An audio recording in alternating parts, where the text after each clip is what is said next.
Hello, Object Show friendos. Hope you're all doing well, taking care of yourselves, feeling awesome, or as awesome as you could possibly feel. And if you weren't feeling too awesome, I hope you feel more awesome soon.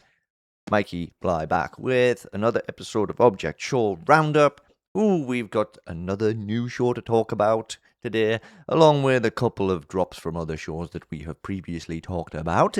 But first things first, as always, quick little update on the things that I've been up to and the things that will be upcoming around these parts, hopefully. Sometimes I put this into words because it motivates me to actually do the things. So here we go. First up, next episode of Object Show Spotlight that I have talked about a few times over the last couple of episodes. Well, it's recorded. I did start the editing, and I'm going to be doing more of the editing over this coming weekend. And I'm hoping to get all the editing done before the end of this weekend, because I've got a lot of other things to do at the start of the coming week, which we might touch on at some point during this intro. But yeah, Spotlight should be up. Hopefully, he's my target for the Spotlight episode. Wednesday. That's August the 26th. So that is my kind of goal, to get that video done and out and up and just there. So hopefully that can happen, because, and the reason I really want to get it done is because of, well, lots of other things that are also going on. I have another Object Show interview scheduled for this coming Thursday, which is the 27th of August. So I want the Spotlight video done, dusted, and up so that I can focus on that next, because I should be recording the interview on the Thursday, and then I want to start editing the interview pretty quickly after that, because we are rapidly approaching the end of August, and I do want to make sure this interview video goes up kind of the early, definitely no later than kind of middle of September-ish, because like if I want to keep to the one a month, not one a month, but like whenever an interview happens to pop up, it's like nice to get them kind of spread out about a month apart. I don't want to put too many together at once, so I do have a bit of time to kind of sort that out. But I am, as always, super excited for this interview. It's going to be a really fun one, and I hope you're all excited. Of course, you don't know who it is, because I always like to keep it under wraps. Although, to be honest, what I've done the last few times now is after the interview has been done, and after I send kind of the first draft video over to be reviewed, and that gets signed off and everything gets set up and ready to go, and then once I picked a date for the video to actually go up publicly, I do say to the person / people that I have interviewed that they can go ahead and tell people if they want. But I generally keep it under wraps, but I'm not too fussed now if other people mention that they're going to be on it. It's fine, you know. It's like, so I'm terrible at keeping secrets. It's just more of a challenge for me more than anything else. It's good practice for me to like keep surprises, right? But anyway, that's going to be recorded on Thursday. So again, that's why Spotlight going to be Wednesday. Recording the interview on Thursday.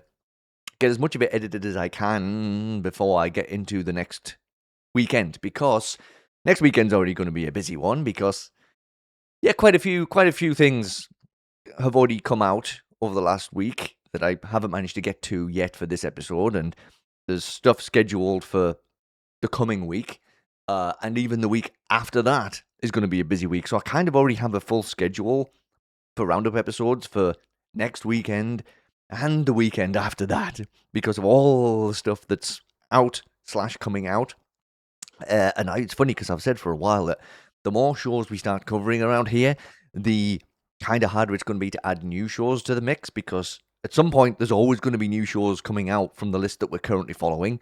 This is the first time it's kind of felt like that's the case, because I'm looking at the future release schedule. I'm like, man, there's 2 episodes of stuff coming out that week. There's 3 episodes of stuff coming out that week. And then there's another, and then there's still obviously new shows starting and coming out. And I'm like, oh, I really want to watch this and check this out.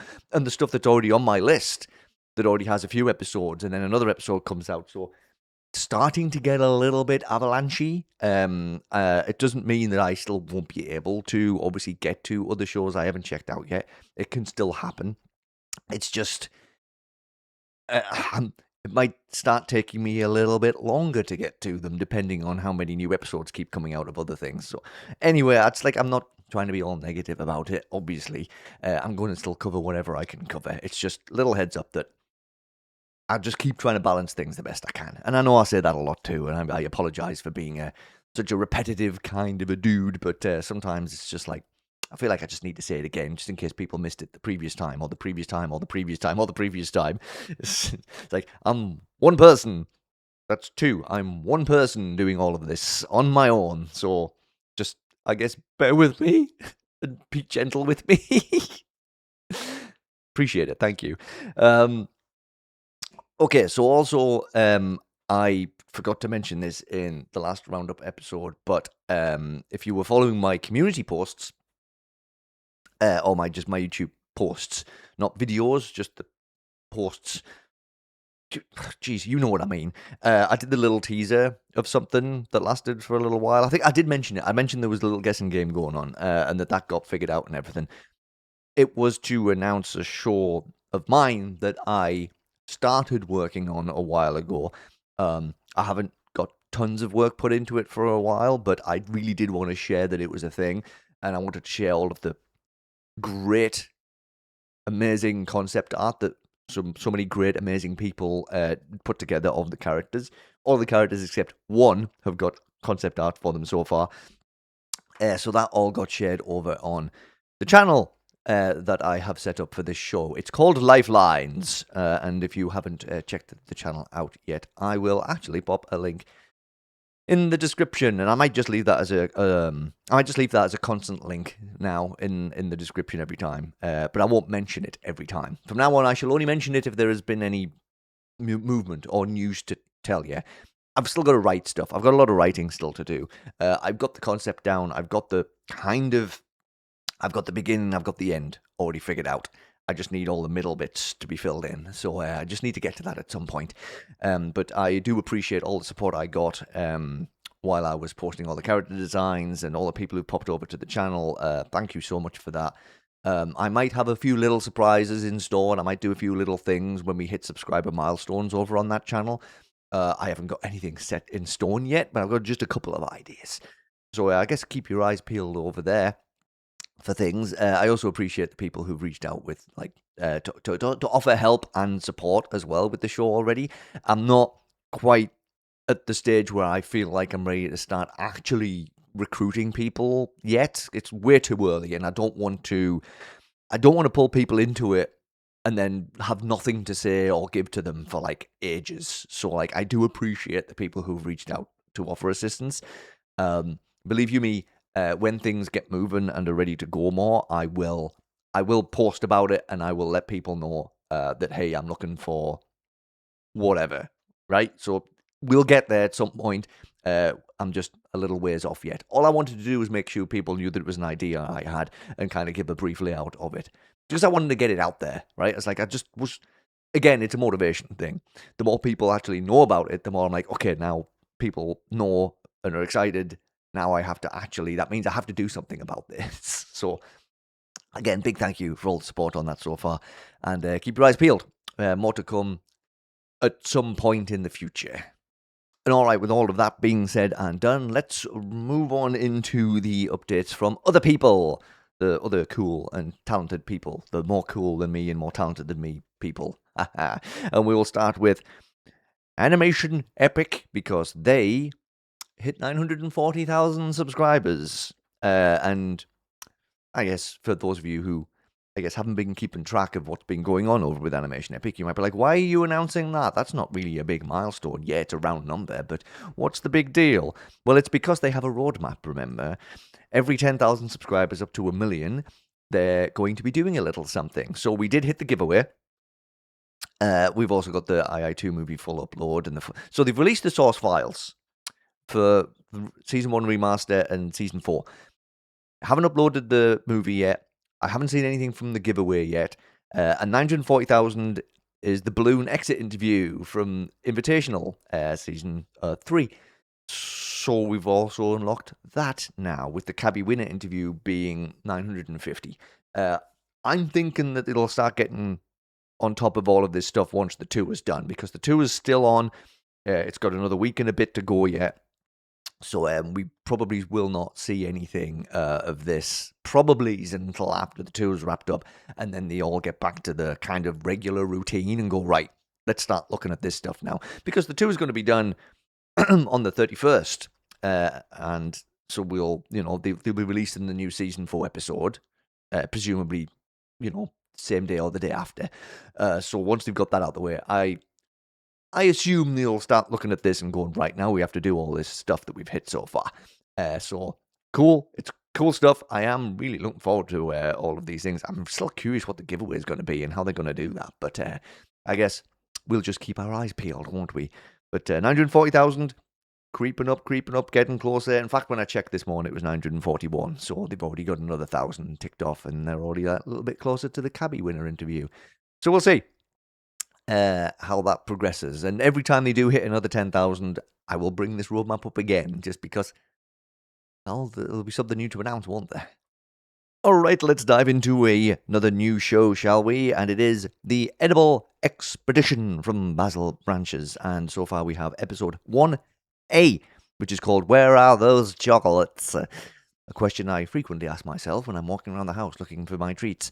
But yeah, this one, again, it was a recommendation that was passed along to me by, I think it was a couple of people. I think there was a YouTube comment that recommended it, and my server had a few people posting. I think the episode got posted in there and stuff. So it has been kind of hovering around for a while, again, in my peripherals, as I say quite often when I finally watch a new show. So I thought it was a good one to sit and have a chat about. But before we do, of course, as always, spoiler warning. There's not tons of stuff really to spoil so far because it's a 1A. So there's just the characters really. It's just spoilers for the characters and the introductions and what their personalities are like, and a little bit of plot stuff as well. So if you don't want to be spoiled on any of that stuff, and you're planning on watching the episode, then you can hop on over to the next chapter of this video. But like I usually also say, pop back and listen to my waffle if you want to afterwards, but don't worry, you don't have to, but it would be nice. But if you're all good to go, and you are either not concerned about spoilers or have watched the episode already, let us dive into this show. So yes, a brand new competition show is on the horizon, but what's the prize, and how do you win? I mean, they're the main two questions, aren't they? Well, luckily for us, our host, Race Flag, is here to answer those questions for us. What would you do to have your own private plane? This is a question you probably haven't asked yourself, but I'm going to pretend you have. Purchasing one? No, those are way too expensive. Building one yourself? Face it, you probably don't have an engineering degree if you're watching the show. Stealing one? Ha! Oh, don't make me laugh. How about grabbing one of your buddies and doing an old-fashioned race against 18 other people? Sounds reasonable, right? That is exactly what 10 teams of 2 are gonna do. All of them have one goal, to be the last team standing and win this plane. All expenses paid, and it even comes with its own professional pilot, all for completely free. Yeah, it's a pretty nice prize. I'm not sure how I would utilize it myself, though. I mean, having a plane, I can imagine that would be kind of cool and great, especially with all expenses covered and a pilot included, high traffic baton. But the thing is, you could fly wherever you wanted, but you'd still need to have money to, enjoy the places you fly to. It's like, I'm going to go visit this country, but then you still need to be able to have spending money. So I don't know. I don't quite know how I would utilize it myself. But, I don't know, it's still a cool prize. It's worth a pretty penny, that's for sure. Another problem I had, of course, is that I'd still have a job to deal with. So I could fly wherever I wanted, but I'd still have to clock in on Monday. Anyway, maybe I'm being too pessimistic about this. I'm overthinking it. I'm putting it out there into the real world. And anyway, it doesn't matter. I'm not competing for it. I don't have to worry about all these complexities and ins and outs, do I? So I guess that means we should probably meet the teams who are competing for it. Starting with Team Desserts. And here comes our first team. Bright and early to you, Team Desserts. Hello, I'm Custard, and this is my partner, Pudding. Honestly, when we applied for this show, I was not expecting to get accepted. I can't believe it either. I didn't think they would accept it when we said the generic, we want to travel the globe stick, but hey, I'm not complaining. And what a coincidence! Right behind them comes Team Breakfast. Wait, there's a breakfast team in this? Since when? Since always, try to keep up. So I'm guessing you're Team Dessert, judging by appearance. Well, I would wish you the best of luck, but I'm afraid breakfast always comes first. Not in this game, you won't. Oh yeah? You wanna bet on that? Oh, you are so on. Ooh, looks like we've got our first rivalry. It seems like a friendly rivalry, though. You know, there was lots of smiles, competitive smiles, but still smiles, and they walk off together as well. I do kind of dig that. It is a competition show. It's all about competitiveness, but that doesn't mean you can't have kind of like a little bit of, camaraderie with your opponents. Maybe I misread that, though. It's possible I misread it. That's just the vibes I was picking up from those two teams. But hey, just because everyone's competing against each other doesn't mean they have to hate each other. That's the thing, and I kind of like it when that kind of dynamic happens. So yes, that was Team Desserts, Custard and Pudding, and Team Breakfasts, Pancake Stack and Hard-Boiled Egg. Have to say as well that I really love the style in this show. The notebook outlines of all the characters, that really stands out. And the character designs themselves, really, really fun. Pancake Stack is an early favourite of mine, by the way. They're very fun. That's a very fun design. Team Italian Food show up next. That's calzone and garlic bread. This show is just going to make me endlessly hungry, isn't it? Oh, wait, I guess this is why it's called the Edible Expedition. Hopefully nobody takes that edible part too literally, though. I'm going to do my best to resist eating any of the contestants, that's for sure. But these guys seem pretty pumped. Our first competition show! Hello to all my dudes watching from home! We're gonna win this one for you all! And when we do, we're gonna host the most aerial party ever! Woo! Yeah, I like these two goofballs already. They're in it to win it, but they're also in it for the fun of it. Awesome. Another team, not really in it to win it, are Team Sweets. And that's churro and pumpkin pie. But if they're not in it to win it, what are they here for? We aren't here for the plane, really. We're just here to prove ourselves to get enough experience to get on the big reality shows. We're strategists. We're gonna figure out the best ways to not only finish challenges as quickly as possible, but also try to eliminate every threat that we come across. Interesting tactic. So they don't see this as a big reality show? This is just practice to go on the bigger ones? No, it's a bold strategy, just assuming you can be on one reality show and then you're going to be on all of the others. Well, I mean, best of luck to you, I suppose. The team people will be giving the most space to are up next. Yeah, it's Team Smellies. Blue cheese and burnt popcorn. Except, one's meant to be smelly and one just got a little bit overcooked. I can't imagine what putting those two smells together would actually be like as an experience, but I'd prefer not to find out. They do have a unique plan, though. I don't care how bad we may smell. We are going to win that plane, and hopefully sell it so we can clear our order. Wait, can I at least take it for a ride before we sell it? Blue cheese, no offense, but I don't think you can even fit in the cockpit. Oh. Yeah, I was going to say that too. When I was thinking about the logistics of actually owning a plane, I might be better off just selling it. Money would come in probably more useful to me. I don't need to do that to clear my stinkiness, though. I hope. I really do like the look burnt popcorn gives blue cheese at the end of this section, though. Aw. I think these two are going to make a good duo, regardless of how good they are at the competition itself. Team Seafoods roll up next, shrimp and tuna, and they're going into this one not really knowing what to expect. We don't really watch these reality shows, but when our good friend Quapstick notifies that there's a race accepting applications, I knew this would be the perfect chance for me and Tuna to sightsee. It's a shame they only accept 2 people per team. I would have loved to have him here. Oh, sorry, my partner Tuna isn't really much of a talker. But hopefully our lack of communication doesn't bite us later. Oh, okay. Gotta be my favorite team so far. Look at them. They're adorable. They might not be up to speed on reality shows, but I hope they give it their all. I really like them. So we're still waiting on 4 teams at this point, and according to Race Flag, the time he told everyone to be here has passed. Do we just start kicking teams out if they run too late? I mean, considering this is a race-related show, being late before it's even started probably isn't a good sign. Team Vegetables, Radish and Celery, do finally make their appearance though. Only 1 minute late. Not too bad. Celery asks if the other teams will be disqualified if they don't show up.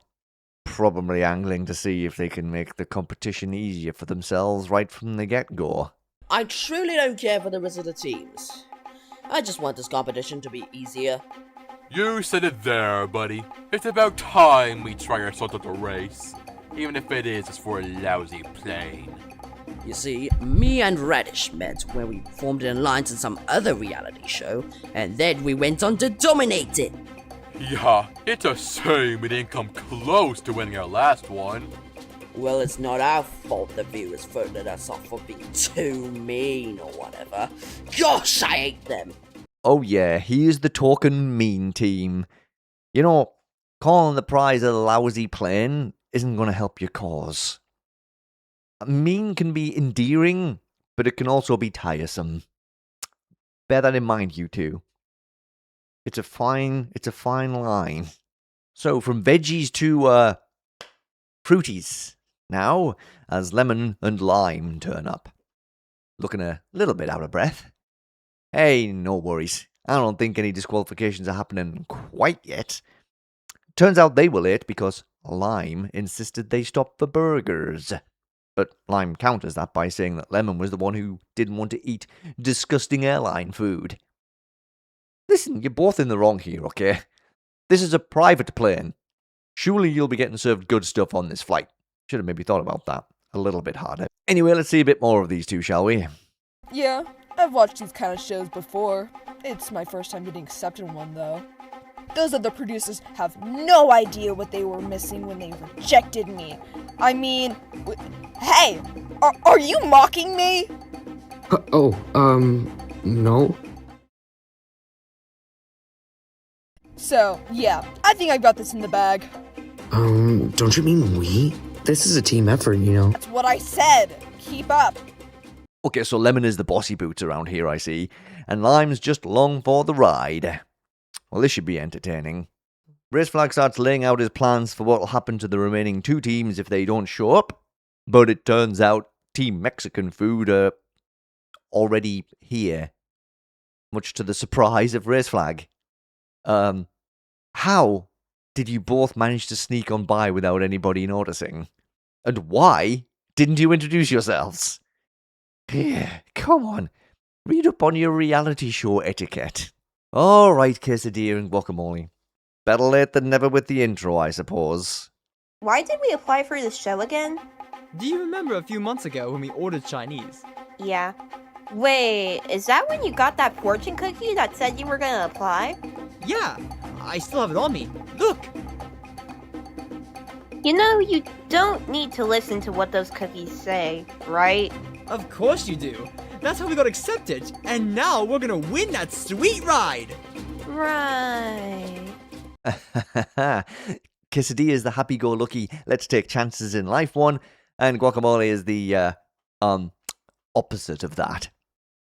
At least they decided to tag along to take part, though, so they must have a tiny bit of an adventurous streak in them somewhere. So now we're just waiting for Team Chocolate. Episode title, Where Are Those Chocolates?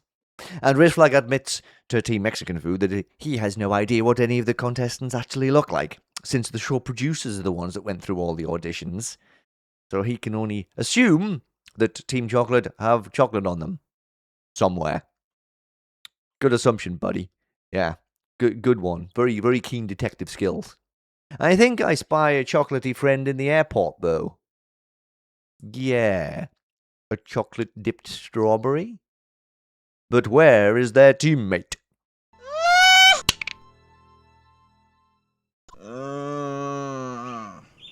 What? What happened? You alright there? Let me help you up. Ah! Who are you? Where am I? What am I? Sorry about that, mister. My friend here just woke up 5 minutes ago. We didn't mean to bother you. Oh, hey! You two must be the chocolate team I'm looking for. Whew! And for a second, I thought I'd have to host a show with an odd number of teams. Yeah. Sorry for being so late. Get me out of here! One moment, please. Pretzel, get back here! And stop calling me that! Wait, so you guys aren't going to do the interview? Very curious. We seem to have a chocolatey team here, but one of them seems to not know what the heck is happening. Interesting. And I guess we're not going to find out any more about them via an interview segment. Well, at least that's all of the teams here now, right? Race corrals everyone onto the plane, and we do get a bit more from our final team. What are you gonna do to me? What's going on? Shh! You're going to get yourself caught! Listen, I'm not here to hurt you. I'm here to help. But I just need you to trust me, okay? So, Strawberry Friend is here to help Pretzel Friend. Help with what? They clearly don't seem to know each other, so how are they even a team? I do love a little bit of intrigue. Right in the first episode as well, like, no messing around. Straight into the mysteries. No, I love it. And with that, everyone's on board, and everyone's set to go, so the plane can head off to wherever the first challenge is going to take place. Hey! Wait! Don't forget about us! We're not...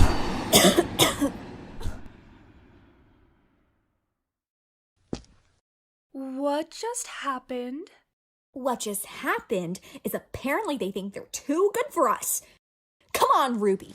We're getting back in the car. Alright. Oh, that would be the actual Team Chocolates, then. Well, that makes things even more interesting.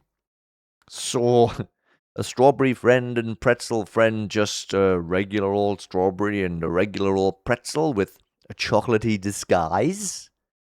Why, though? I mean, I know it's probably, it's questions that'll be answered, but doesn't mean I can't ask why right now, does it? There is already a lot of questions here. But just around those two, really. Because we've got all these other teams that just seem like standard old teams. They've all got their quirky characteristics that we've seen across not just object shows, but shows in general. And then we have these two, Strawberry and Pretzel, who are kind of like our anomalies in the bunch. Yeah. Anyway, this was a very solid start. A very good little introduction episode. A very fun art style. Really liked it. Very fun characters. And already a very intriguing plot as well. I will be tuning in to episode 1B and beyond for sure. Really good work, BasilBranches, and everyone else who worked on this show. Really awesome stuff. I'm very, you've got me. Yep. I know I pretty much say this every single time I watch any show, but you got me. I'll be back. Alrighty, and we got a big update from Dan on Ante Up, along with some cool little pictures to go along with. Oh, come on. Fine. Time to do the hands. Quick Ante Up progress update for you all. About half of part 2 has been animated now. A lot of scenes were handed off to me while I was coming back from travel. Since I got back, I've been very sluggish to get into the swing of things with all the animation I suddenly have to do now. A bittersweet welcome back gift. Hope you're having a lot of fun with that, Dan. Looks really cool and fun. But we have a tentative date. If all goes well from now, part 2 is aiming for September the 5th. Yes, do take note there that it says if everything goes to plan. Yes, but September the 5th, okay. I know, quite far from the projected late July, but we had a huge bottleneck with animators and background artists, and being away from home really hindered my oversight. See, that's what you get for going out and being sociable, Dan. You just need to lock yourself in your house 24/7 if you want to get anything done. Hopefully you've learned your lesson. No more going on the tour. Of course, I'm expecting hiccups. See? Oh, wow. That's my own little hiccup right there. Of course, I'm expecting hiccups along the way, which is why I've been saying late summer, which is before September the 22nd, which is now very feasible. But moving forward into episode 2, our crew will be refreshed and everyone will be paid for their contributions. I also do love this image, by the way. The whole fall equinox is on September 22nd, which is what I said in the last episode. Even though I had to double check for some reason, despite being on this planet for so many years already, I still managed to confuse myself over when the actual end of summer was. So good job, me, but better job, Dan. Thank you for doing extra clarification on that for everybody. Since I don't want to be stretched thin in a month I barely worked for pay, this is the last call for animators to help on 1B. Any and all help will be appreciated if people are willing to turn scenes in prior to August the 28th. If you auditioned before, DM me and I'll let you help. Alright, I won't be picky this time. The episode needs to be done. The desperation here from Dan. I really do hope you get everybody you need and you can get all the help you need. Hopefully I'm doing at least a little bit of my own part by mentioning it here. I don't know. I always feel like I do what I can, right? I always like to mention this kind of stuff. Just in case, there's someone out there who's like, I could help. But I know this is a tight turnaround, though, because, by the time this video goes up, it'll be August the 23rd, which means that's only really like 5 days to do stuff. So I guess it just depends what kind of animating needs to be done. But anywho, all the best with getting the animators together, Dan. And in an effort to keep production cycles short, we've already got a head start on writing episode 2. Can't guarantee a release window since we're still hot on 1B, but I would love to aim for a late fall release or sooner. Hopefully the Patreon support can be a good incentive. Oh, geez, hey, I'm back. That's all I've got for you guys. Thank you so much for your endless patience and support since 1A released. Still can't fathom that something I've made is finally out to the world. Trying to finish this pilot. All right, there we go. There is your Ante Up update from Dan, and things do seem to be ticking along. But yes, it was a busy summer for a lot of people. It seems to have been a kind of a common thread running throughout lots of updates over the last couple of months.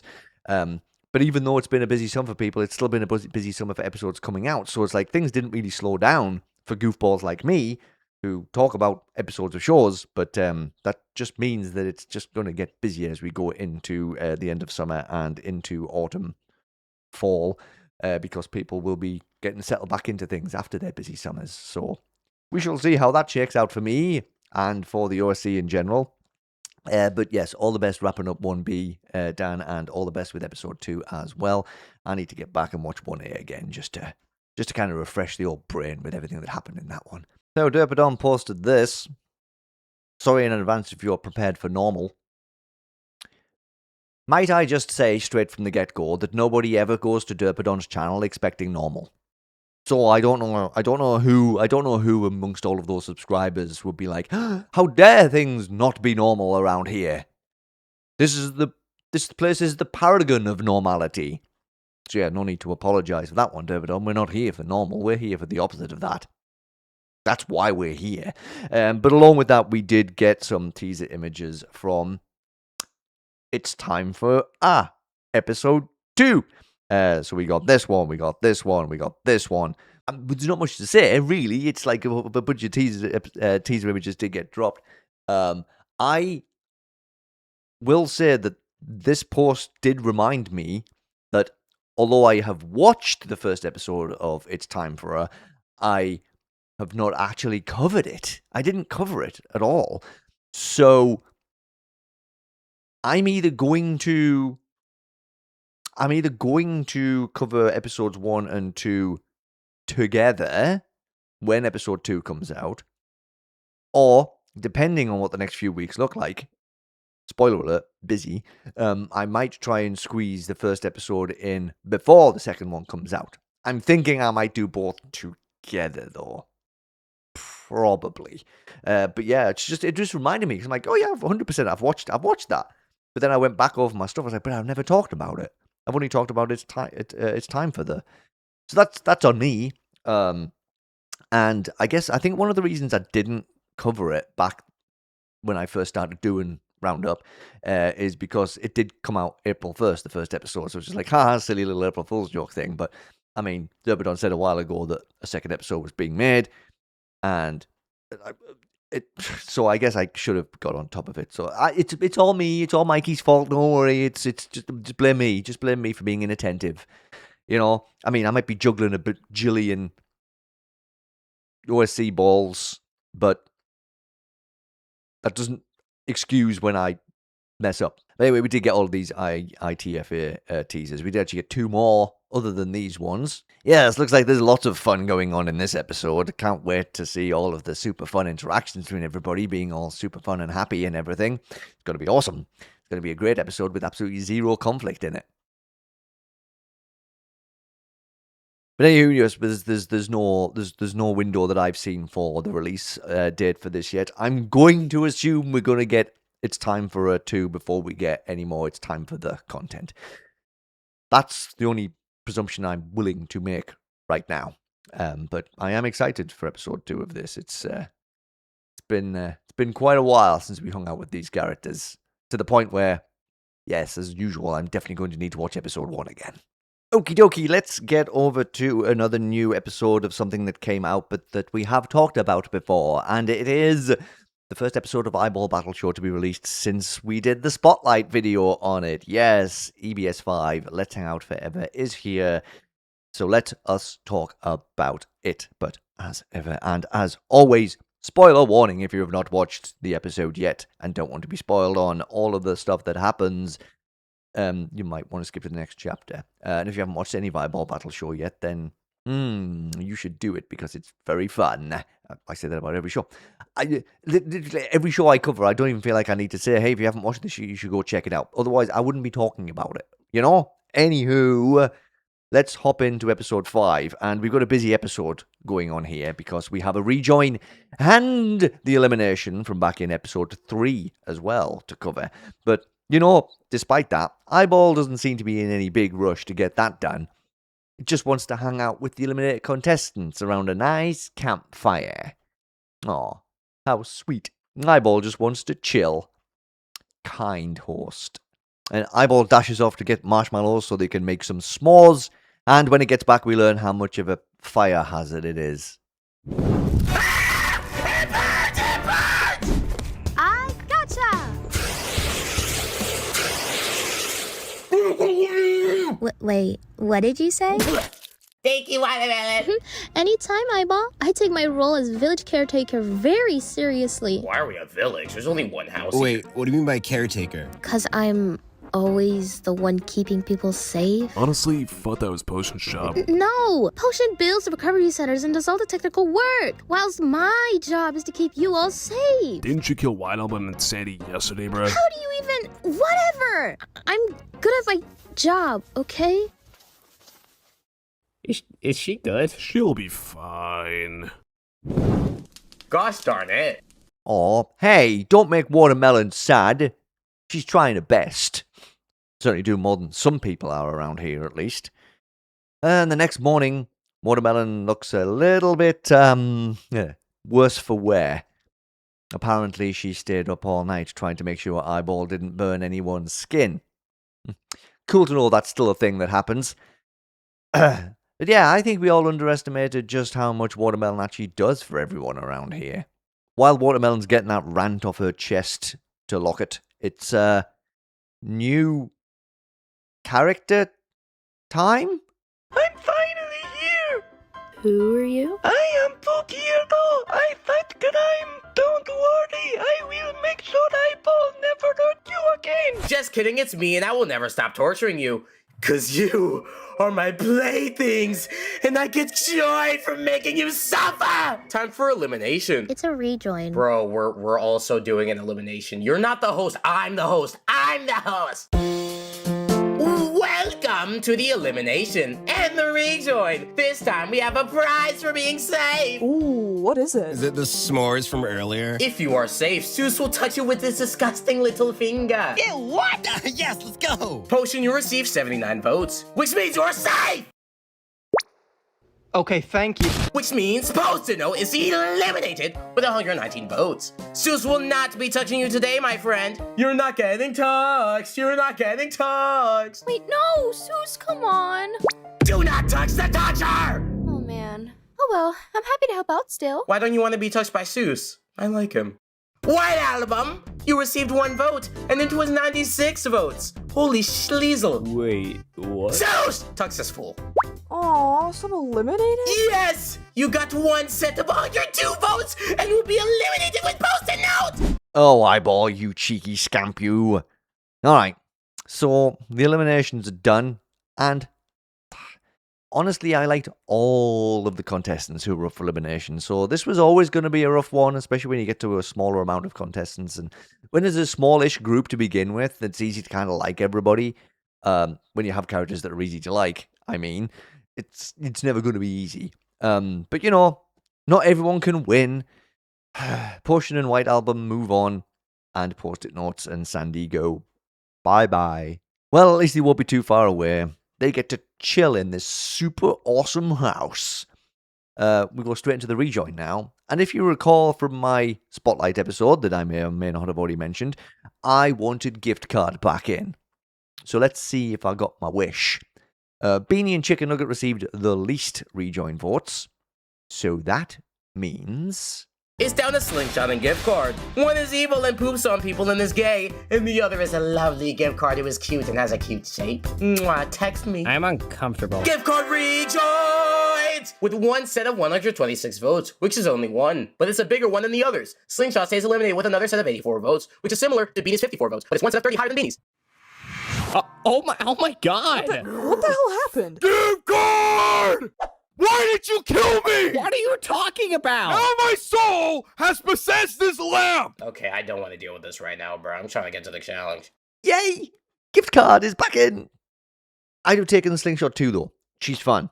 But obviously, I am pretty happy to have one of my favourites get a second chance. Thank you, everybody, for voting my fave back in. Back outside, Eyeball does a little bit of switcherooing with the teams. Gift Card gets teamed up with Mortar and Pestle. And when Gift Card asks about locking in his team before getting eliminated, Eyeball says that he doesn't want Mortar and Pestle being left on their own. Oh, sweet. Kinda. White Album gets paired up with Portion, since both of their teams were reduced to 1 member after the elimination. Someone might want to think about recovering Portion. Maybe. Oh wait, it's challenge time, I guess. Now it's time to start the... Hi, Eyeball. What? Who are you? My name is Syringe. I'm your #1 fan and also a Yume ship review. I love you so much. What is a yum ship? A Yume ship, silly. It means I made a ship out of you and me. I want us to date. I even made a beautiful ship out of us. What the fuck is that? Can you please confirm me as your partner? That challenge is to kill our entire fan base! I dunno, Eyeball. I don't really see the issue here. People should be free to express themselves how they want. It's cringe, bruh. To be cringe is to be free. I don't care what they are. They're scary and I want all of our fans gone! Oh no. Oh gosh. Eyeball being horrified by Yumi shipping was so dang funny. But this challenge is scary. Kill the entire fan base?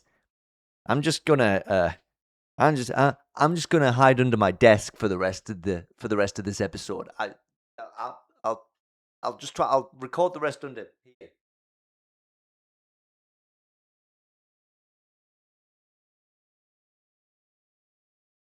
Okay. I guess I can't do that. Because otherwise, how am I going to yap about what happens? Microphone won't reach that far. Okay, I'll just take my chances.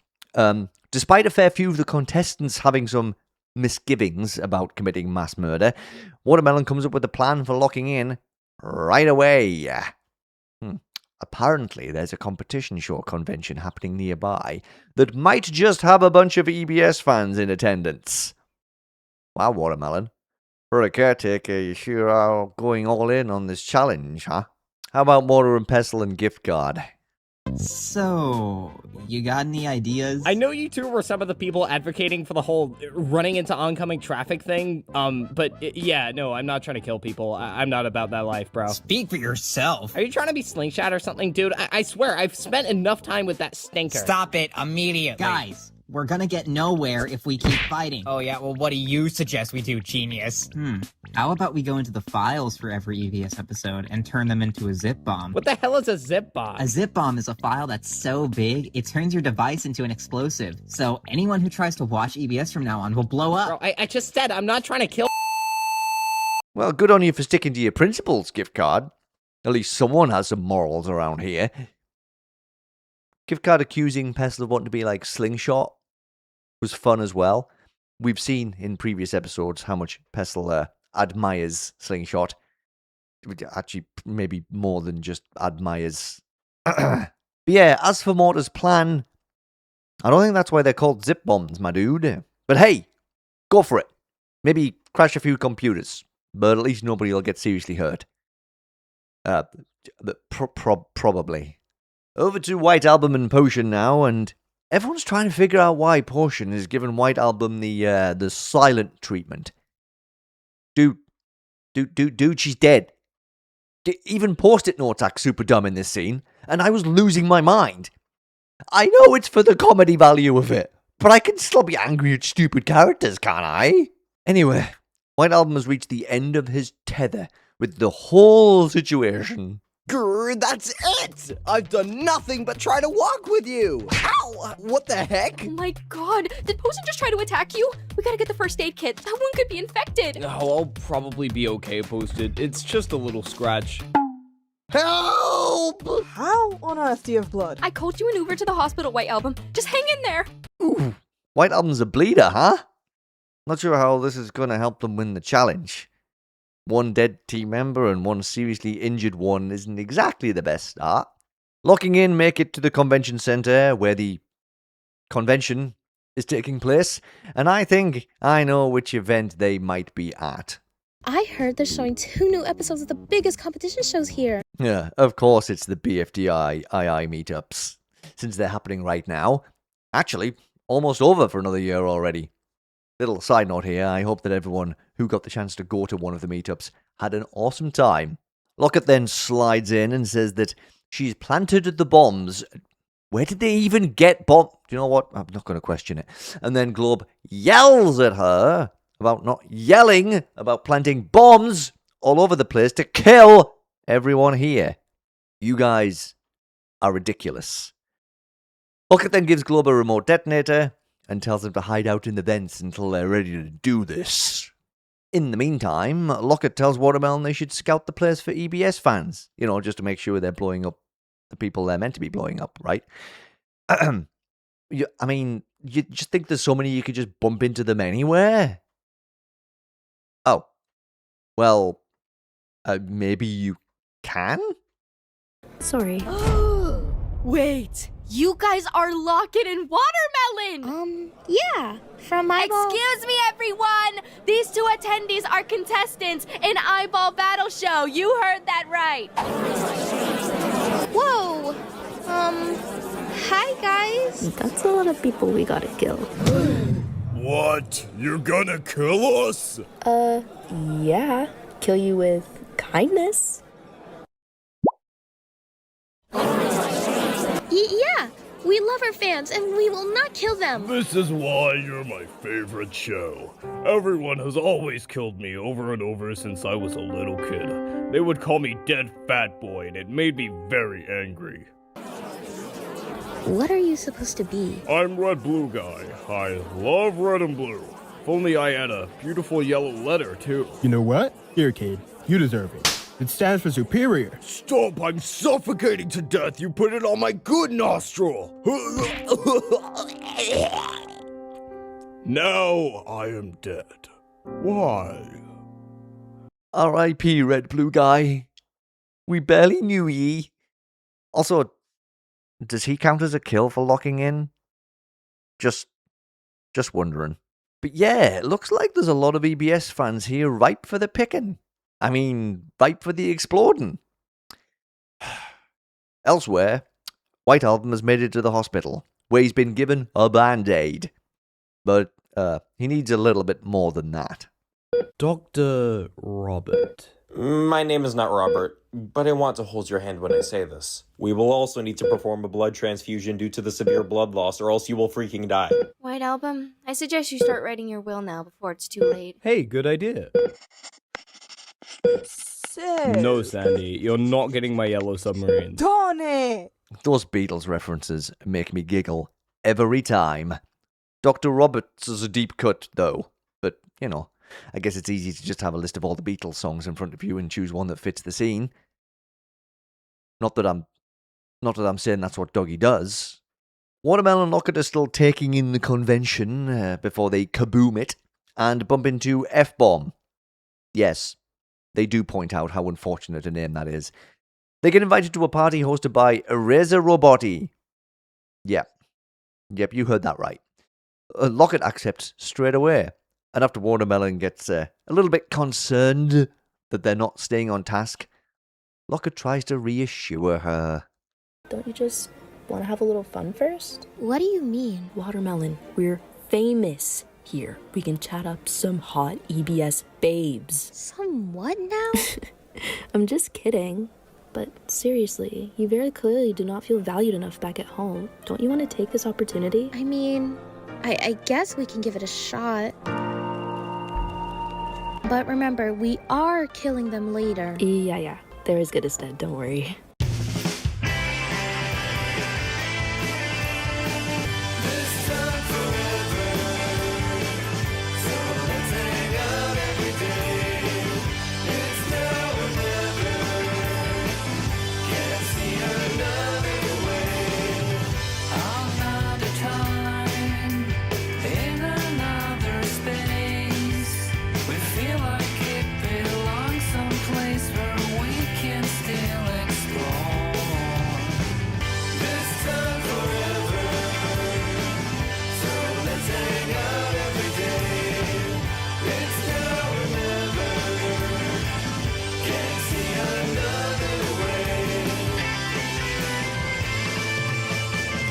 Oh, wait, what? I love these two.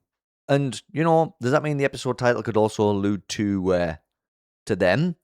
I mean, I know it could be the whole Yumi shipping thing as well, but come on, you're going to give me squishy emotions and potential romance during a challenge about murdering loads of people? You know, actually, that totally tracks for EBS. Good work. Mortar has set up the zip bomb and asks Giftcard if he wants to sit and watch it in action on his laptop. Any second now. Big explosion. Before that though, how's White Album doing in the hospital? The blood transfusion was a success. You are no longer suffering from loss of blood. Yes! I knew that with a little help from my friends, I could survive anything. However, we've had one minor setback. The blood we gave you actually contained a brain-eating Satan amoeba. The good news is, you survived the surgery. The bad news is, you will die. What? Why were there brain-eating amoebas in the blood? I went into the room with all our blood samples and I picked up the one that said brain-eating Satan amoeba blood on it. The reason I did this is because I thought it was joking, and it gave me a good giggle. Oh, jeez. White Album, are you okay? Bro, White Album is ignoring me for no reason. Oh, we're really starting to rack up the deaths in this episode, aren't we? Portion, White Album, Red Blue Guy. So many tragedies. Not really much in the way of people who are meant to be getting killed in this episode, though. While the eliminated contestants and Syringe are watching the critically acclaimed classic Paul Blart Mall Cop, Seuss's ghost gets a little bit overexcited and then leaves in a huff after being told to calm down. Listen, Seuss, I love the Blart as much as the next sane human, but we just need to keep things chill, okay? Or not, I guess. I am going to bomb this event! This is awesome. I've never written my name over and over again so many times in one day. We're trending on Twitter, Locket. We're in the big leagues. What's up? Do you guys like my party? Whoa, are you the one and only Eraser Roboti? In the flesh. I'd never miss hosting a party like this for the world. It's so much fun. I agree. I love hanging out with all my famous friends. Sorry, who are you? I'm Money. Do you want my autograph? Man, this place sure is a vibe. Well, I disagree, and you're wrong! What was that? Was that an evil lamp? Man, I don't know. I don't care. Let's dance. Activate bombs! Huh? Oh, bombs, right. You know, that lamp was kind of weird. But at least he didn't shout out to a secret criminal in the air vents telling him to activate a bomb to kill all of us. Oh, and the party was just getting started. Dang it, Seuss, you used to be such a cool guy. Hope someone kept count of how many EBS fans were involved in that carnage, because if Mortar's zip bomb actually works, this might end up being a close one. Mortar, I don't think this is gonna work. Why is the computer not blowing up? I'm looking into it, and apparently zip bombs stopped working for computers around 5 years ago. They just run too quickly now. Oh, curse this new technology. This would have done us wonders years ago, man. I just can't keep up with all this new tech. Ha! You're old. We're the same age. Hey, don't let it bother you too much. I'm sure there's enough time to come up with something else. Okay, challenge over. Oh, damn, bro. Never mind. What? Who signaled to glow? I did it because I hate it! I hate it whenever you have fun! And you're just a freaking idiot, man! Hey, leave her alone. So, who won the challenge? That's a good question. None of you! What? Dude, we literally went to a convention and bombed all the fans! That was Evil Seuss Lampin', not you! Watermelon and Locket were too busy enjoying their fame. What about us? Bro, you were in the hospital the entire time. You're all up for elimination! But what if I get eliminated? I'd move on and probably forget about you. Oh. I guess this challenge was a bit of a bust, huh? But hey, Locket and Watermelon had fun, even if nobody else did. And you know what? That's pretty cool. Also, wow, eyeball with the Digital Circus quote. Ouchie. So, here's our up for elimination choices. Everyone! I voted for White Album, because as much as I do love those Beatles jokes, he's just my least favourite out of who's left. I'm sorry, don't murder me. I survived the Kill All EBS Fans challenge, so just let me live in peace. Alright, now it's time to go through the 2 stingers this episode treats us to. Starting with Watermelon taking stock of the day. Hey, you seem a bit lonely out here. Can I join you? Today was an eventful one, huh? Yeah, I guess you could say that. Hey, Watermelon? Thanks for being our village caretaker.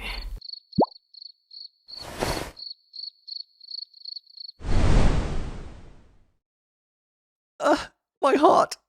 Finally it gets warmth instead of bleak coldness. This did make me melt a little bit, I've got to be honest. I'm a romantic, what can I say?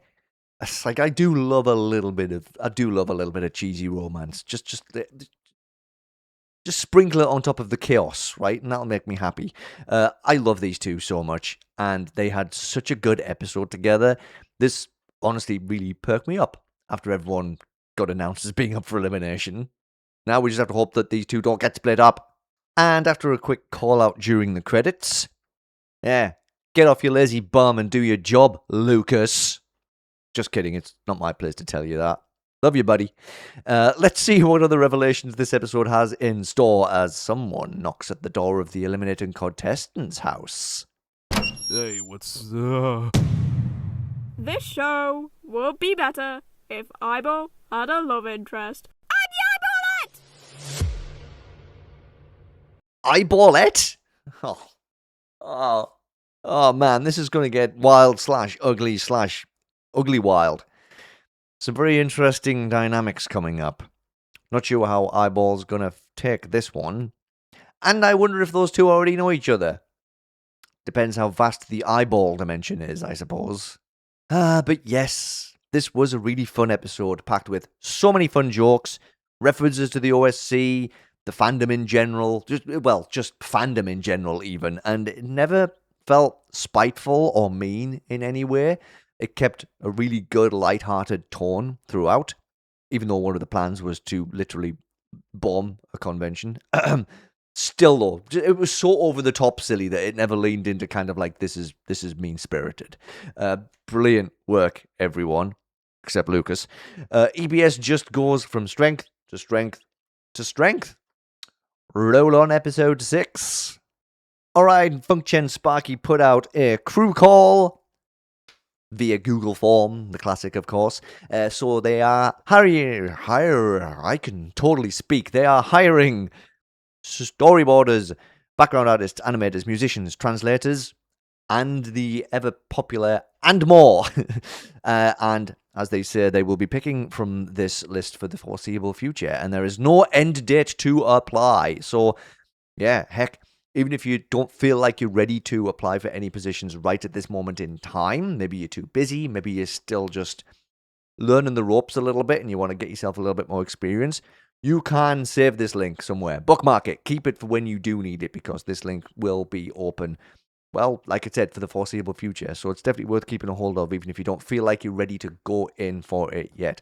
And they are paid roles, and as it says there in the image as well, 18 plus, prior OSC experience as well. So, heck, go for it if you want to go for it. I will pop a link to the form in the description below as well. So, yeah, go for it. See if you can get yourself involved in one heck of an awesome show. And as we're sneaking closer to the release of Object Invasion 9, yeah, I know, we only just talked about 8, but 9 is coming out before the end of this month. Add that to the list of many, many shows that are coming out in the next couple of weeks. And Fusion did drop a little sneak peek of the next episode if you did want to go and check that out. Miniature spoilers here. The teaser features more, well, you could tell by the thumbnail, more of iPad trying to escape old version of iPad from episode 8 in this kind of, mindscape that they're in. And there's also a teensy clip of iPad back in the real world, who currently has the green screen, which is like the old school iPad, original iPad, going to do the elimination. So I don't really know how this is all going to shake out. But yeah, it's just that's what's in there. But if you want to go check it out and just get a feel for the vibes and stuff, then yeah, definitely worth checking out. But the episode is out in by the time this episode goes up, it'll be out in less than a week. Terrifying. Okay, let's go through another episode of something, shall we? And when I say something, I do indeed mean BFDI TPOT 24. That's what 4s are for. Yeah, they dropped it. They dropped the first tour episode, the one that we saw in good old New York City. So finally, it dropped on YouTube, and finally I could properly go through it and do that little bit more analysis without being people screaming all around me in the theater. And like I said before, don't get me wrong, it was a really fun experience. I really did enjoy it, but it's just so much nicer to just, not nicer, it's just so nice to sit and be able to sit in a quiet room and just watch it and just take it in. And of course, spoiler warning, although this episode has been out for probably long enough for all of the big Teapot fans who have already watched it, but I am going to warn you, if you haven't quite gotten around to it yet, then yeah, obviously we're going to be talking about all the stuff that happens in this episode. All of those big story beats, all of the big important plot points, all of that stuff. So if you do not want to be spoiled for anything in Teapot 24, it is time to skip to the next chapter, my friends. But if you're all good and ready, then let us do this. I have got some words. So the episode starts, unshockingly, right where episode 23 left off, with one chasing the announcer transportation device, which currently contains announcer, Balloony, and a bunch of Algebralians, towards the rift that she created above the hotel. She hesitates next to the rift and takes a moment to reflect on things.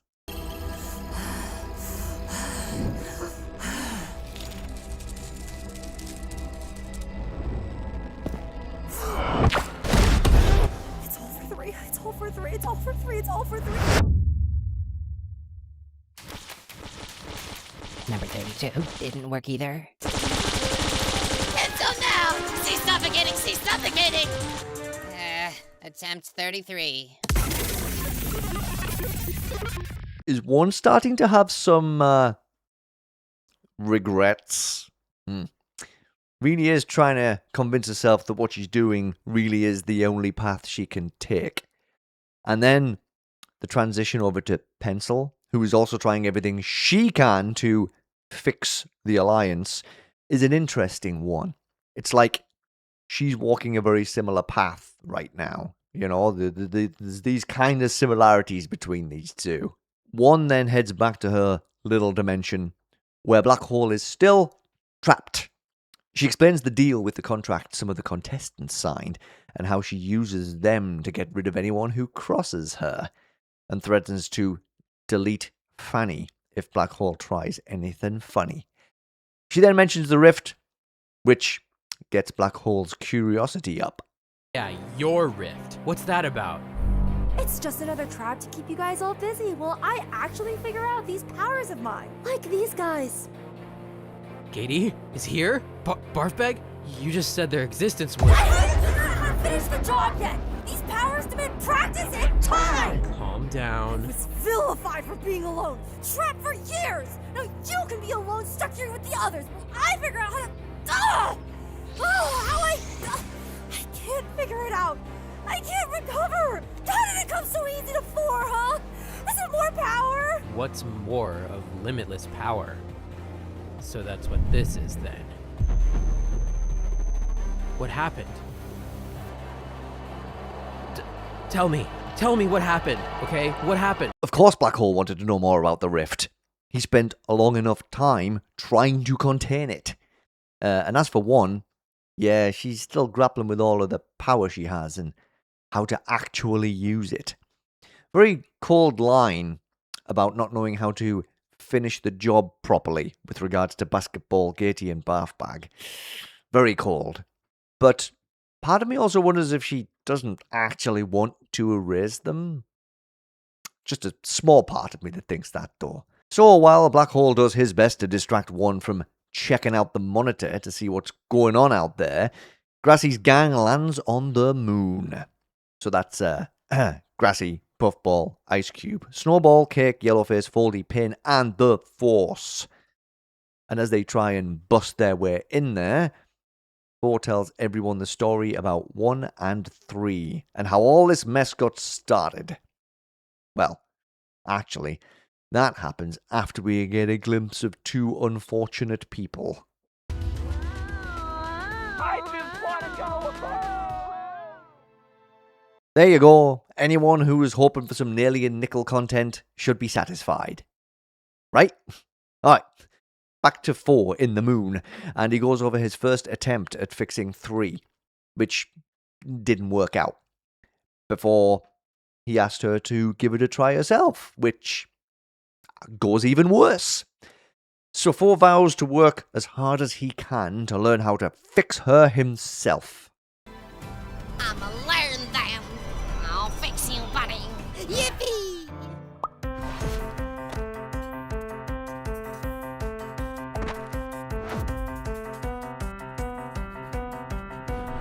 Hey, help! What the? What are you doing? Learning next.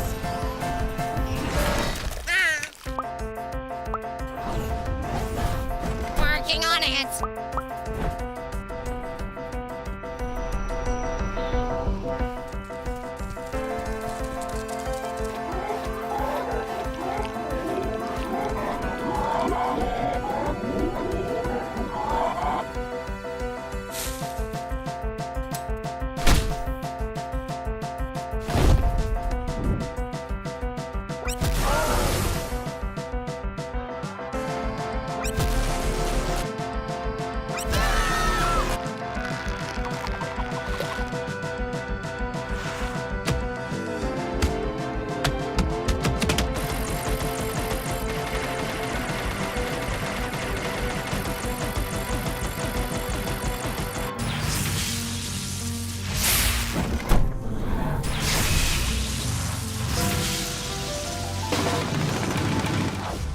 I did it, X! I did it!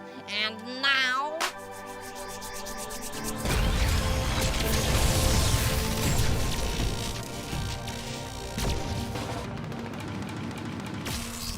your value, too.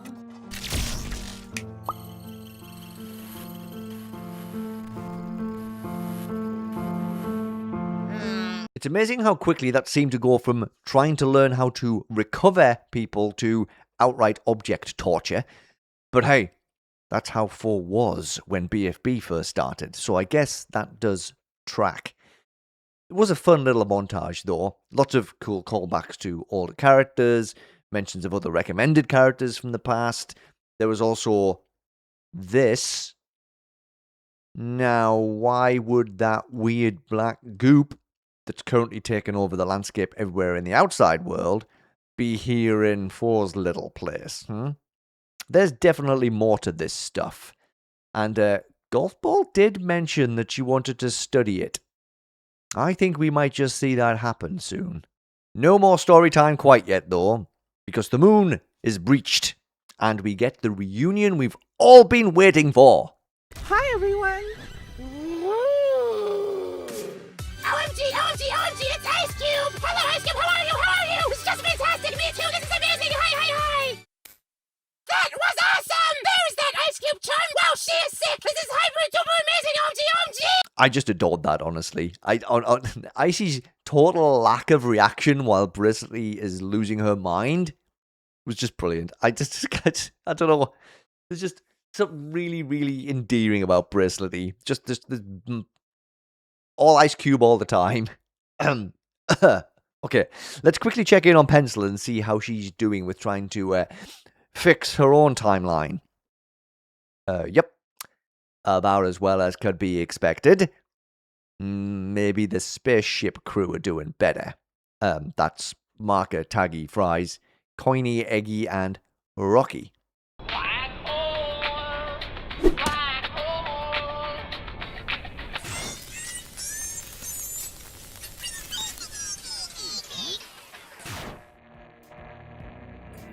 It's been a weird time. A lot of people have been vanishing lately. I'm sure he's alright. He's strong. Well, of course! He's also funny, smart, and loyal to the pact! That's really important to you guys, huh? What is it? Death per... Prevention! And creating trust. While others fall into evil, we stand strong! What the? OMG Black Hole! My song summoned him! That's not our black hole, Marker. What do we do? So what did you have to eat today? They're his favorite. Yeah, they're doing fine. I mean, they might be in imminent danger of being sucked up by a black hole, and Coiny might have been disintegrated, but they're doing fine. Back with 3 now in the aftermath of her chasing 6 and the others away, and she gets talked around by someone very unexpected. No! Stop! 3, please! Who even are you? Finally, it's time to explain my tragic past. Go. My beryllium fortress, destruction impossible. I'm gonna nap until I escape.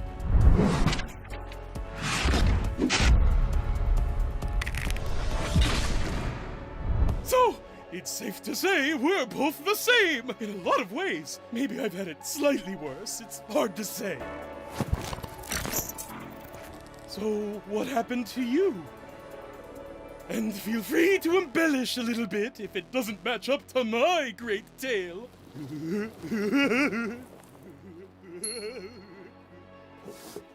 Yeah, so we did see Purpleface tracking after 3 in that last episode, but honestly, I wasn't expecting this doofus to be the one to cheer 3 up. Takes all sorts, I suppose. I'm not complaining about it either. It's nice to see 3 smile. Black Hole's still pulling a distraction job on 1, and he's actually getting her to open up a little bit more as well. I just want people to know what I went through.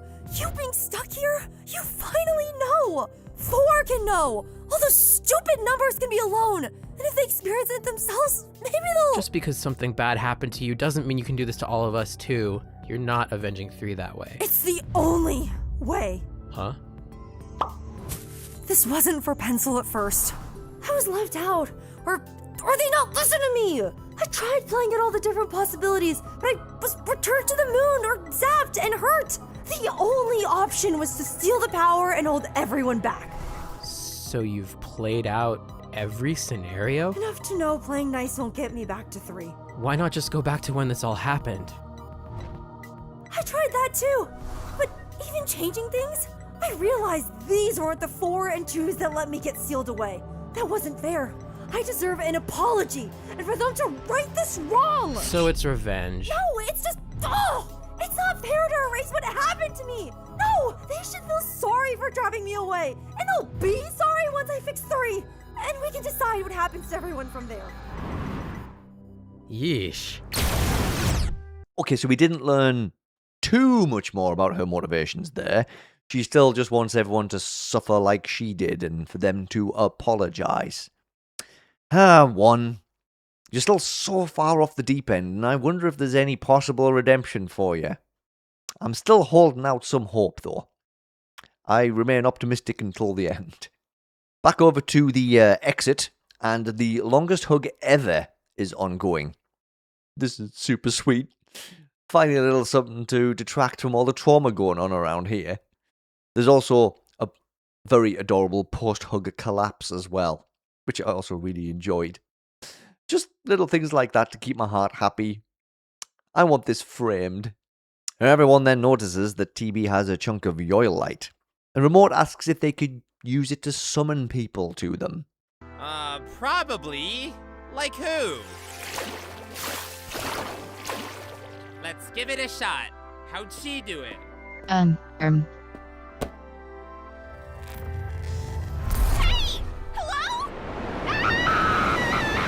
Alright, more characters are starting to connect. The groups are starting to get bigger. Yeah, all starting to come together. Back in the spaceship, and after the front of the ship gets broken off, Eggy is used as a very temporary replacement until Rocky barfs on her and scrambles her insides. Rocky, please. You need to rein in that puke. Fries then tries to kick Rocky out of the ship, but Marcus saves him. Well, never mind. Rocky's just having a classic Rocky episode in this one. Or maybe he just saw the writing on the wall and thought it'd be easier to just die now than die later. As the ship hurtles closer and closer to the black hole, Taggy starts freaking out about potentially being on Team Dead, if that's even still a thing. I guess, technically, that wasn't rescinded yet. Team Alive and Team Dead were formed to complete the challenge of getting 2 out of the hotel room they were stuck in. But nothing's really changed with that. There's been no kind of thing to say that those aren't still the 2 teams in play here. But surely nobody on Team Dead is going to be the one that stops 1. Because, you know, Team Dead won the previous challenge. Because, yeah. Okay. Is it still Team Alive and Team... That's a good question, you know. Because, like, as we're getting more and more people being recovered now, the recovery center's back up and running, all of the characters are starting to come together in a big group again. Surely, who's going to be left on Team Dead? Huh. Alright, well, anyway, I'm just going to try not to overthink that, I suppose. But either way, Puatagi thinks, you know, they've got no chance if they end up on Team Dead, of surviving the elimination vote, that is. But anyway, Marker does what Marker does, and does some reassuring. I'm sure you'll live, and when you get to a recovery center, recover the pact for me. No. Well, one death can cancel out one save, so technically, I did. Oh my gosh!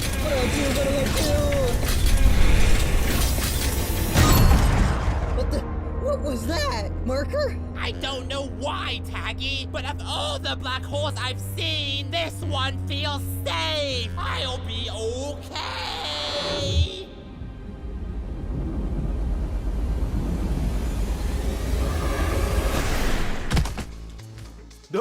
Black! Shall we keep talking one? About stuff? What? What stuff? Oh hey, Marker's good vibes about that black hole were right all along. Shame there's no time for a proper reunion quite yet, though. But But speaking of reunions, the Free Smart reunion still isn't going quite as planned for Pencil. Fine, let's redo this.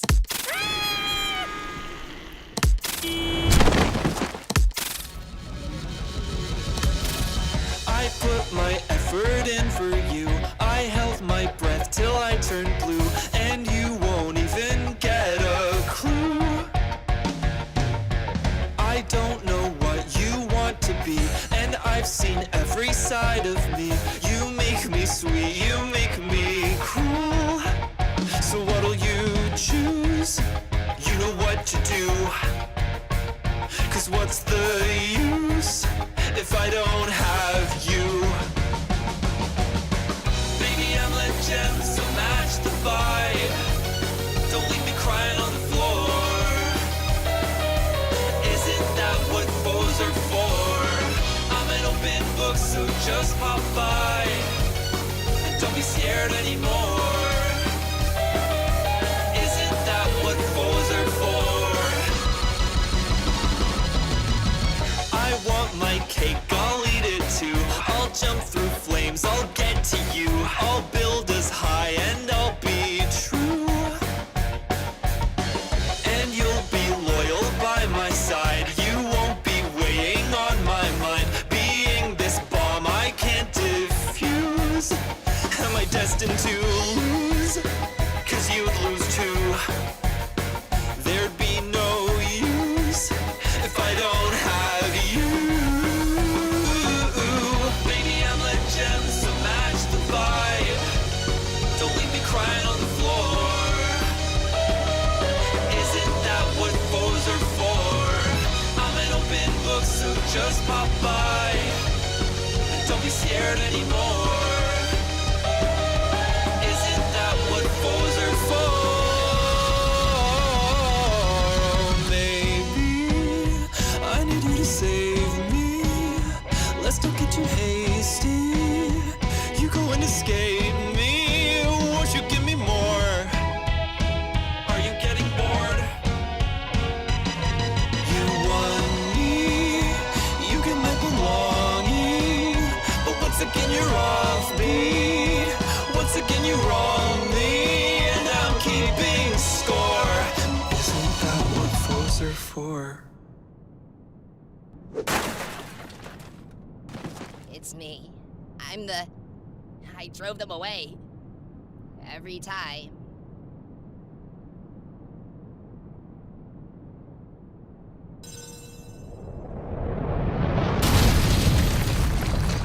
Wait, that came out of the... Alright, 3 things here. Firstly, another amazing song to add to the catalogue of OSC bangers. Fantastic work as always there. Really, really good song. Second, Pencil finally figured it out! Oh my gosh. I have said several times that I was waiting for Pencil's redemption arc, and I thought it might have been spread out a bit more across TPOT, but it does look like we are getting it right here and right now. Very excited. I honestly, I lost my mind when Pencil was like, finally understanding all of the hurt she's caused. Some people would say it took her long enough, but you know, she got there. And third, we finally get the announcer transportation device flying into the rift payoff. That's going to open the door to some more revelations. That's for sure. Some of which might have seemed pretty obvious in hindsight.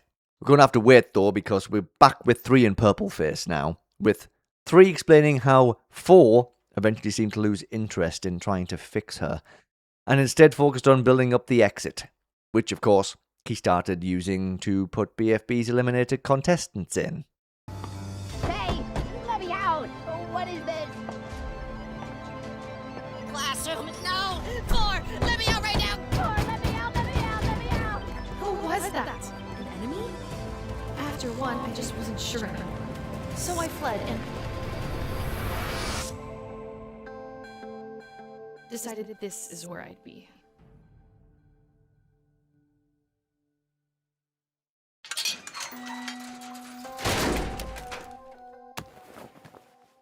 then 4 left me here. Ever since. Yep, my struggles were way worse. Stupid. 4 has quite a bit to answer for as well, you know, in this tale. He let his powers get to his head too, which, of course, we did see a lot of in BFB. 3 was failed by more than one person, for sure. And that does explain why she finds it hard to trust anyone or open up to anyone. Well, except Purpleface, apparently. As for what they do now, well, Purpleface suggests that they've spent long enough being alone, and that they should go and find the others. Over at the scene of the Announcer Transportation Device's crash landing site, Pencil runs up to see what the deal is with this sudden influx of numbers, and asks them who one is to them. She sucks! She stole my power and kicked me in the head! She killed all my friends! Okay, so you're telling me in different words that she's awful? Yes! How did you guys even get here? See that rift? We flew through that. The rift? Is this not the past? Is this... I didn't actually make a real agreement with her, did I? This isn't the past. What is this whole thing, One? Wait a minute. If I'm the problem and I related to her... Oh no. Did I trust the wrong person? Okay, we gotta help with this. We gotta know... So, she the normal one of you guys? You think... I know... Yeah, totally! Okay. Yay. Ouch! Ouch! Ouch! Eek! Okay, no more moping. Get out! Pencil? Where are we? Shut up and get in the van!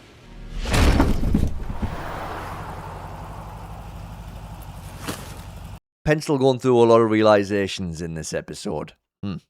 Seems like she has a plan, though. And we got to hear one of those classic phrases as well. Ugh, Mikey really is getting his pencil fixed today. Back in the moon, weird sentence to say, 2 is catching Fanny and other people up on what 1's been up to, and explains how Gaty has just been deleted to the point where she's disappeared from photos and videos, which, of course, we all know too well. We've seen that already. But now we also know that 1 hasn't been able to actually erase her properly yet. There's still hope for everybody in this show. In my opinion, Mr. Mikey, who wants everybody to have a happy ending. That revelation about Gaty sparks something in Robot Flower. Basketball!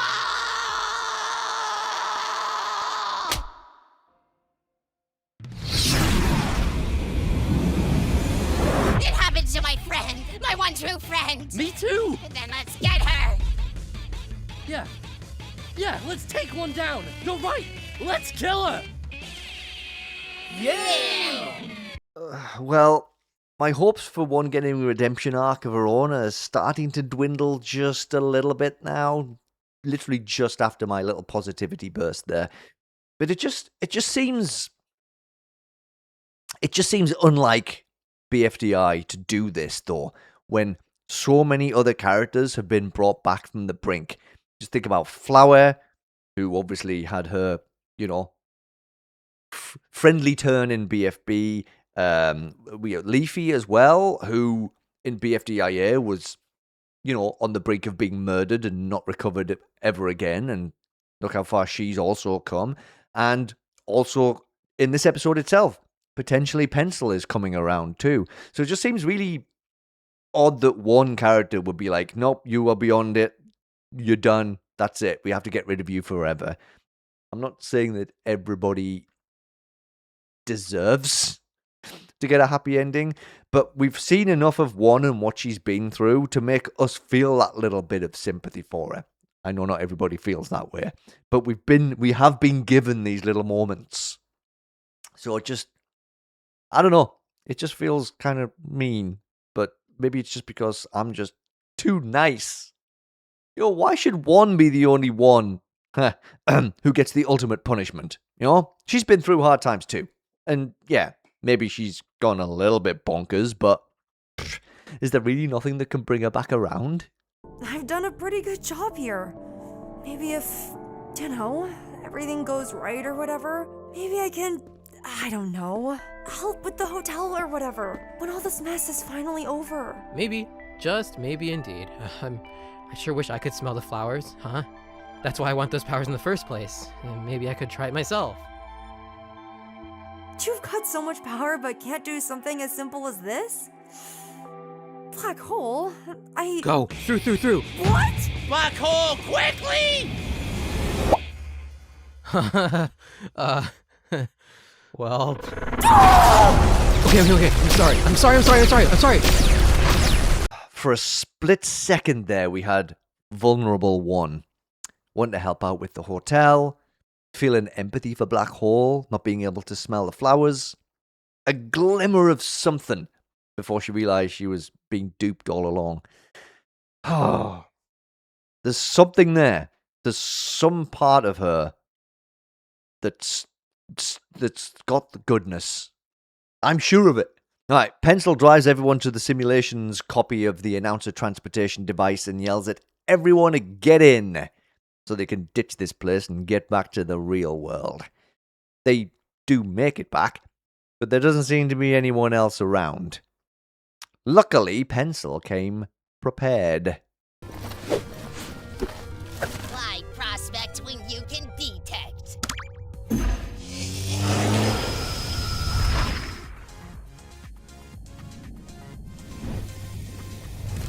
What in space is that? Someone just kill us already! Wait, what's that?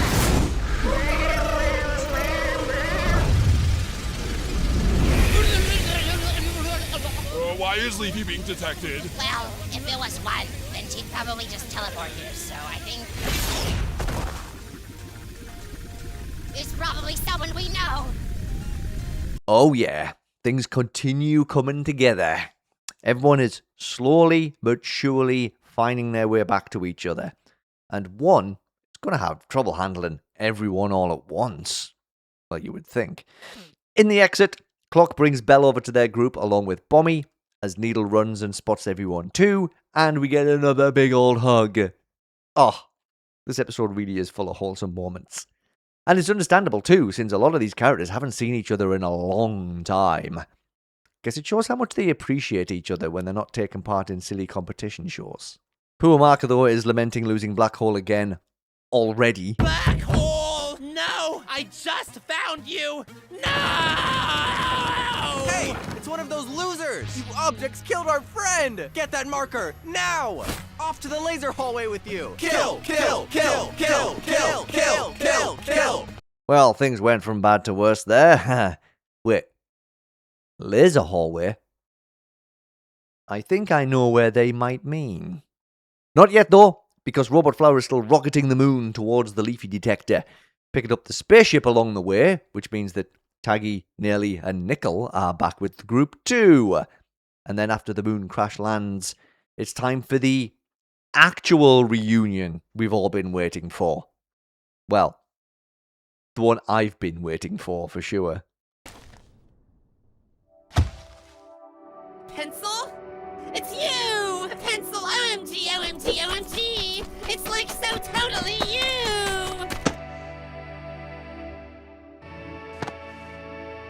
Madge, I'm sorry. I've been horrible. I ran through so many timelines and possibilities and ideas and whatevers of all these things, and it's never been Ruby or Book or Ice Cube at all. It's always been me. I cared more about the alliance than I did our friendships. I kept blaming the others and the exit, and no one's to blame for my behavior but me. Pence, it's fine! It's not. And that's why I'm quitting. I don't need the power. I don't need to win BFDI. I just need you. There we have it. Finally, after all these years, Pencil gets it. Some would say it got played out for too long, but for it to have the most impact, I think they played this out just right. Pencil's done with the game, just wants to hang out with the person who means the most to her. I just need you really got me. It still does. I've watched this so many times already. Oh, jeez. Nicely done. I think that's a really good end to Pencil's teapot run and like her, just like this whole arc in general. Redemption arc is completed. Oh, okay. All right. I've got my tier quarter for the episode.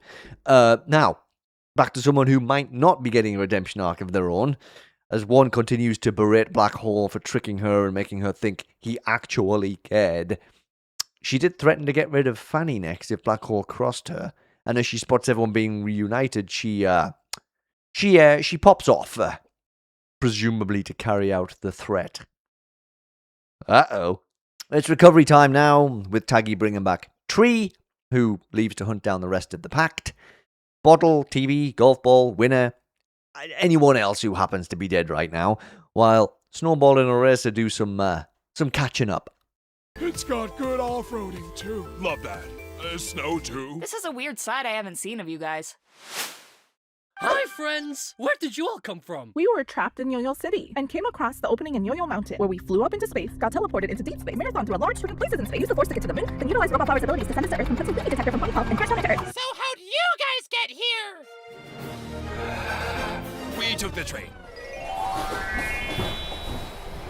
Wish we could say more, but yeah, we took the train. That's cool. Alright, well, there's the rest of the BFB crew here now. Not many people left to join up, and we'll have practically everyone in one place. One shows up to ruin the reunions, though. She wants 3. Everyone protect her now.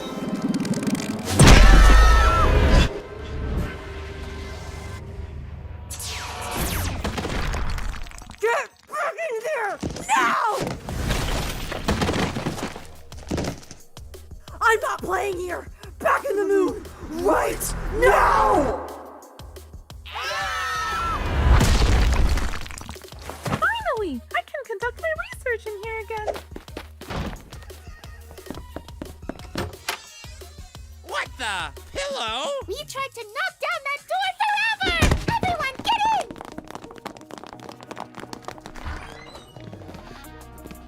in! This is for our friend. R.I.P. bro. Okay, it's you. Fiery. And ooh, you brought some friends. Yay!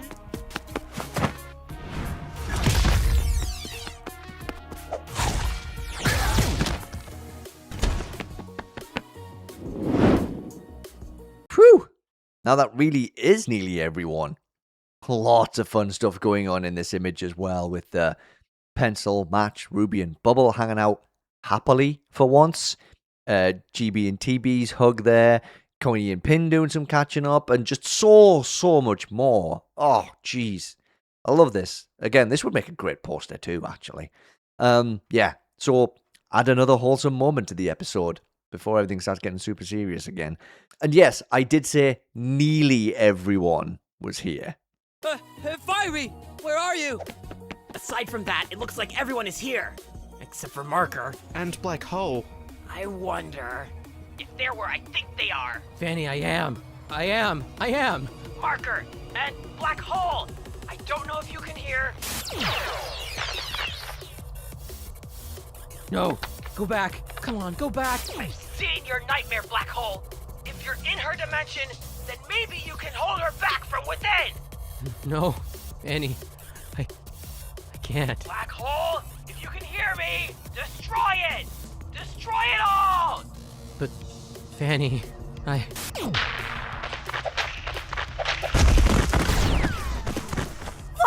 warning! Escape here again and you're gone! You hear me? I'm just stewing here forever!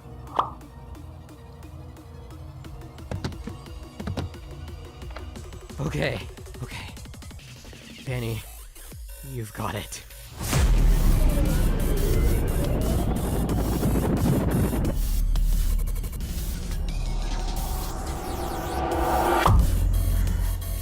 Hey, it's you! Give us that power back! We've earned it, not you! I hate you! Of course, Leafy runs off to find Fiery, but he's not far away. Just waiting for Purple Face and 3 to catch up, and oh wait, 3. That means 3 is going to be in the same place everyone else is. Oh, geez. The start of TPOT 25 is going to be electric. What with all of this going on, while Black Hole goes against every fiber of his being to destroy one's dimension too. And of course, we end on Fanny telling one that she hates her. Wow. Just what an episode. And all of the different storylines with characters, all mostly wrapped up and resolved. Just really one's story needing to come to an end one way or another. And then back to regular old TPOT. I mean, how the heck does everyone move on from this? How can the competition just go back to being normal? Very intriguing. And like, obviously the events of TPOT 25 are really going to dictate how everything moves on from here.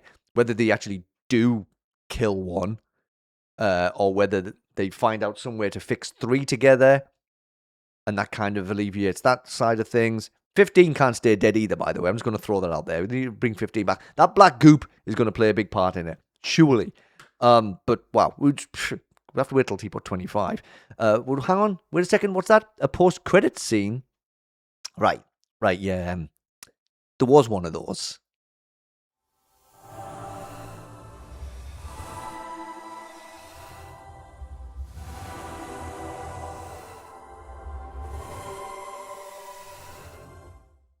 Katie! Don't worry. I know you're going to be coming back, along with basketball and bath bag. I have a good feeling about that, at least. Oh, what I don't know is how this story is going to end, but I am very excited to find out. And we won't have to wait long for that final episode to drop on YouTube either, because it is actually coming out on the 31st of August, which is the same day the tour wraps up in London, because the final date is in London on the 31st, 30th and 31st in London, but the 31st is the final day. So it's literally going to be London show, and then TPOT after that. TPOT 25, sorry, after that. Oh, I'm sorry, I'm just like, going through all of that episode again has just really like, there's just so much to it. And however the heck they're going to wrap up this arc is, well, that screenshot's very intriguing though. Sorry, 10. I guess you're a wee bit on fire. But yes, it will be at the 31st, which is like a week, just over a week from now. So yeah, that arc's going to be wrapped up. And what an episode this was, though. Like, again, just so much. And obviously, like the biggest part of it outside of the one story is obviously Pencil quitting the show, quitting the contest. So that was what hit me the most. You all know I'm a Pencil fan. You know which characters I'm a fan of by now. If you've been around here long enough, you know which ones I really like. So for her to get that kind of ending to her story was like, you know, I think it was exactly the right thing for her to do after she just realized, I've been absolutely horrendous. And like I said, some people are like, she's been horrendous for ages. Can't believe she didn't notice that until like now. It's about waiting for the moment to be right, you know? Whatever. I get it. I understand we're going to have disagreements. Not everybody's going to feel the same way about this stuff. But I thought that was a brilliant end to her story. And obviously we'll see more of her in the show, but not in the contest anymore. And I just think that's a good way of wrapping things up for her personally. And you know, it's kind of a win for the people who don't like Pencil. She's not a contestant anymore. You don't have to worry about her winning. So there you go. She's gone. And I guess there's also some Pencil fans who might not be happy. Like, oh, she's not taking part anymore. One of my favorites. But look, it's her decision. It works for her story. I'm totally fine with it. Made me cry. Happy tears. I'm good. All right. Good job again, Jack and Jellyfy and everybody. The whole crew, absolutely astounding stuff as always. I've never failed to be bowled over by an episode. And I know, again, some people have differing opinions. Some people have certain criticisms of certain aspects of things. And those are valid. Opinions are opinions. And criticism is criticism. It's totally fine. We can all, as long as we can all still be civil with each other about this kind of stuff, right? Let people enjoy what they enjoy. Let people not enjoy what they don't enjoy. And we can all be happy. Or unhappy if you didn't like the episode, I guess. But you know what I mean. let's zip on over quickly to pikpilled now, who dropped this little image. What's going on there? Tropicana, you okay? You doing all right there? Everybody else looks to be having a pretty decent time, except Hello Kitty Cup. Seems to be having another one of those Karomi moments back there. But yeah, what's the deal? I mean, I can't really say much about it. It's just it was there, so I was like, well, I need to at least, share it. Say, hey, look, pikpilled posted something. So yeah, I don't know.